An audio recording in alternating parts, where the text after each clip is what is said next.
ಕನ್ನಡದ ಸಂಸ್ಕೃತಿ ನಮ್ಮದು ವಿಶ್ವವಿಖ್ಯಾತಿ ಆಗಿರೋಂಥದ್ದು. ಅನೇಕ ಕವಿಗಳು ಈ ನಾಡನ್ನ ಸಮೃದ್ಧಗೊಳಿಸಿರ್ತಾರೆ.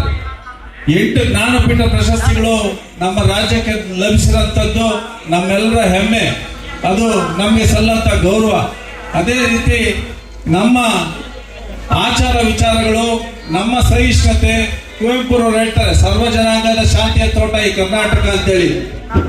ನಾವೆಲ್ಲ ಧರ್ಮಗಳನ್ನು ಸಹ ಸಹಿಸ್ಕೊಳ್ತೀವಿ, ಎಲ್ಲ ಭಾಷೆಗಳನ್ನು ಸಹ ಆಚರಿಸ್ತೀವಿ. ನಮ್ಮ ಭಾಷೆಯನ್ನು ಸಹ ಗೌರವಿಸಂಥದ್ದು, ಬೆಳೆಸಂಥದ್ದು, ಮತ್ತೆ ನಮ್ಮ ಸಂಸ್ಕೃತಿನ ಉಳಿಸಂಥದ್ದು ಸಹ ನಮ್ಮೆಲ್ಲ ಕನ್ನಡಿಗರ ಜವಾಬ್ದಾರಿ, ಅದು ಕರ್ತವ್ಯನೂ ಸಹ. ಹಾಗಾಗಿ ಆ ಕರ್ತವ್ಯನ ನಾವು ಹೆಚ್ಚು ಜವಾಬ್ದಾರಿಯುತವಾಗಿ ತಗೊಂಡೋಗಂಥದ್ದು, ಕರ್ನಾಟಕನ ಶ್ರೀಮಂತಗೊಳಿಸಂಥದ್ದು, ನಮ್ಮ ಸಂಸ್ಕೃತಿನ ಬೆಳೆಸಂಥದ್ದು, ಮತ್ತೆ ಎಲ್ಲ ಕಡೆನೂ ಸಹ ಕರ್ನಾಟಕ ವಿಶೇಷವಾಗಿ ಹೆಚ್ಚು ಒಂದು ಬೆಳವಣಿಗೆ ರೂಪದಲ್ಲಿ ನೋಡ್ತಾ ಇರೋಂಥದ್ದು ನಾವು ನೋಡ್ತಾ ಇದೀವಿ. ದೇಶ ವಿದೇಶಗಳಲ್ಲೂ ಸಹ ಪ್ರಖ್ಯಾತಿ ಆಗಂಥದ್ದು ನಾವು ನೋಡ್ತಾ ಇದೀವಿ. ವಿದೇಶಗಳಲ್ಲಿ ಕನ್ನಡ ಹಬ್ಬನ ಆಚರಣೆ ಮಾಡ್ತಾ ಇದ್ದಾರೆ. ಆದರೆ ನಾವು ಕರ್ನಾಟಕದಲ್ಲಿ ಎಲ್ಲೋ ಒಂದು ಕಡೆ ಕನ್ನಡ ಅಂದ ಕೂಡಲೇ, ಕನ್ನಡದ ಹಬ್ಬ ಅಂದ ಕೂಡಲೇ ನಮಗೆ ಒಂದಷ್ಟು ನಿರ್ಲಕ್ಷ್ಯ, ತಾತ್ಸಾರ, ಆ ತಾತ್ಸಾರ ಗುಣಗಳು ನಮ್ಮಲ್ಲಿ ಇರೋಂಥದ್ದು ಆಗಬಾರ್ದು.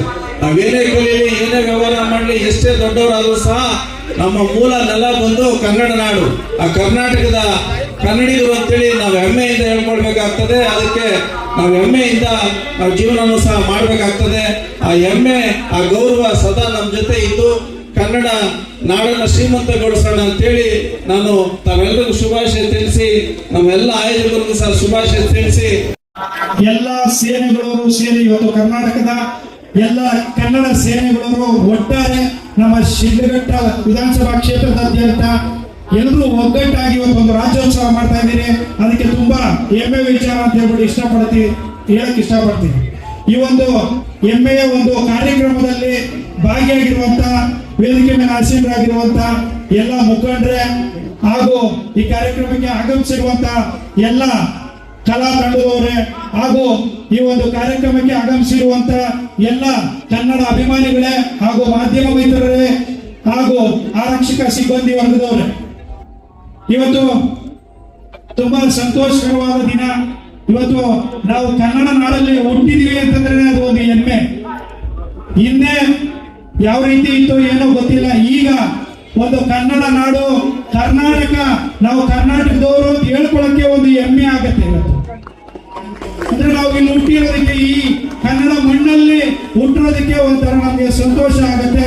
ಯಾಕೆಂತಂದ್ರೆ ಕನ್ನಡದವರ ಒಂದು ಸಾಧನೆ ಇರ್ಬೋದು, ಕನ್ನಡದ ಒಂದು ಇದಿರ್ಬೋದು, ವಿಶ್ವವಿಖ್ಯಾತಿಯಾಗಿ ಇವತ್ತು ನಮ್ಮ ಕರ್ನಾಟಕ ಬೆಳೆದಿದೆ. ಆ ಒಂದು ವಿಚಾರದಲ್ಲಿ ನಾನು ಎಲ್ಲ ನಮ್ಮ ಕನ್ನಡ ಪರ ಸಂಘಟನೆಗಳಿಗೆ ಹಾಗೂ ನಮ್ಮ ಎಲ್ಲ ಮುಖಂಡರುಗಳಿಗೆ ನಾನು ಹೇಳೋದೇನು ಅಂತಂದ್ರೆ, ನಮ್ಮ ನಾಡಲ್ಲಿ ಕರ್ನಾಟಕದಲ್ಲಿ ಅತಿ ಹೆಚ್ಚಿನ ಒಂದು ಆದ್ಯತೆನ ನಮ್ಮ ಕನ್ನಡದವರಿಗೆ ಯಾವುದೇ ಒಂದು ರಂಗದಲ್ಲಿರಲಿ ಕನ್ನಡದವರಿಗೆ ಆದ್ಯತೆ ಕೊಡಬೇಕು ಅನ್ನೋ ಒಂದು ಮಾತನ್ನ ಈ ವೇದಿಕೆ ಮುಖಾಂತರ ಹೇಳಕ್ ಇಷ್ಟಪಡ್ತೀನಿ. ಆ ಒಂದು ವಿಚಾರಕ್ಕೆ ನಾನು ಯಾವತ್ತೂ ಕೂಡ ಒಂದು ಹೆಜ್ಜೆ ಮುಂದೆ ಇರ್ತೀನಿ. ನಮ್ಮೊಟ್ಟಿಗೆ ಕನ್ನಡ ಪರ ಸಂಘಟನೆಗಳು ಯಾವ್ಯಾವೆಲ್ಲ ಇದಾವೆ ಅವರೆಲ್ಲರೂ ಕೂಡ ಒಗ್ಗಟ್ಟಾಗಿ ನಾವೆಲ್ಲರೂ ಕೂಡ ಇವತ್ತು ಸರ್ಕಾರದ ಕಣ್ಣು ತೋರಿಸುವಂತ ಕೆಲಸ ಮಾಡೋಣ. ಮೊದಲನೇ ಆದ್ಯತೆ ಏನೇ ಇರಲಿ ನಮ್ಮ ಕನ್ನಡದವರಿಗೆ ಇರಬೇಕು ಅನ್ನೋ ಮಾತನ್ನು ಕೂಡ ಹೇಳಕ್ ಇಷ್ಟಪಡ್ತೀನಿ. ಮೊದಲು ಎಲ್ಲೋ ಅಂದ್ರೆ ಈಗ ಬೆಂಗಳೂರಲ್ಲಿ ಸಿಟಿ ಕಡೆ, ಈಗ ಕೆಲವು ಕಡೆ ಎಲ್ಲ ಏನಾಗ್ತಿತ್ತು ಅಂದ್ರೆ ಕನ್ನಡದ ಬೋರ್ಡ್ಗಳೇ ಕಾಣ್ತಿರ್ಲಿಲ್ಲ.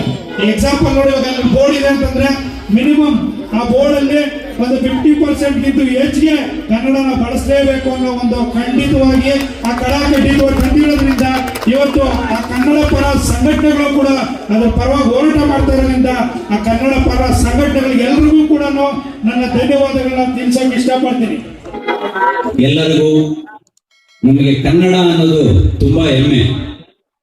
ಈ ಕನ್ನಡ ಭಾಷೆ ನಾವು ಎಷ್ಟು ಮಾತಾಡ್ತೀವೋ ಅಷ್ಟು ನಮಗೆ ಆನಂದವನ್ನು ಕೊಡುತ್ತದೆ.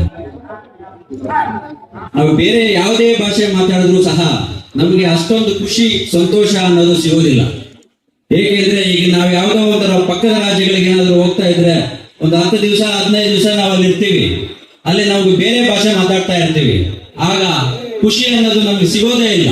ಅದೇ ನಮ್ಮ ಕನ್ನಡ ಭಾಷೆಯನ್ನು ನಾವು ಮಾತಾಡ್ತಾ ಇರ್ಬೇಕಾದ್ರೆ ನಮಗೆ ಅದರಿಂದ ಸಿಗುವಂತ ಖುಷಿ ಮತ್ತೆ ಸಂತೋಷ ಇನ್ನೊಂದಿಲ್ಲ. ನಮ್ಮ ಡಾಕ್ಟರ್ ರಾಜ್ಕುಮಾರ್ ಮತ್ತೆ ಪುನೀತ್ ರಾಜ್ಕುಮಾರ್ ಒಂದು ಹೇಳ್ತಾರೆ, ನೀ ಎಲ್ಲೇ ಇರು ಹೇಗೆ ಇರು ನೀ ಕನ್ನಡನಾಗಿರು ಅಂತ ಹೇಳ್ತಾರೆ. ಅದನ್ನ ನಾವು ಪಾಲನೆ ಮಾಡಿಕೊಂಡು ಹೋದ್ರೆ ನಮಗೆ ತುಂಬಾ ಒಳ್ಳೆಯದು. ಯಾರೇ ತುಂಬಾ ನಮಗೆ ಕನ್ನಡವನ್ನೇ ಬಳಸಬೇಕು. ನಾವು ಅಂಗ್ರೇಜಿ ಅಥವಾ ಬೇರೆ ಯಾವುದೋ ಭಾಷೆಯನ್ನು ಬಳಸದೆ ಕನ್ನಡವನ್ನು ಉಪಯೋಗಿಸಿದ್ರೆ ತುಂಬಾ ಒಳ್ಳೆಯದು ಅಂತ ಹೇಳ್ಬಿಟ್ಟು ಈ 4 ಮಾತನ್ನು ಹೇಳಿ ನಾನು ಮುಗಿಸ್ತಾ ಇದ್ದೀನಿ. ಧನ್ಯವಾದಗಳು.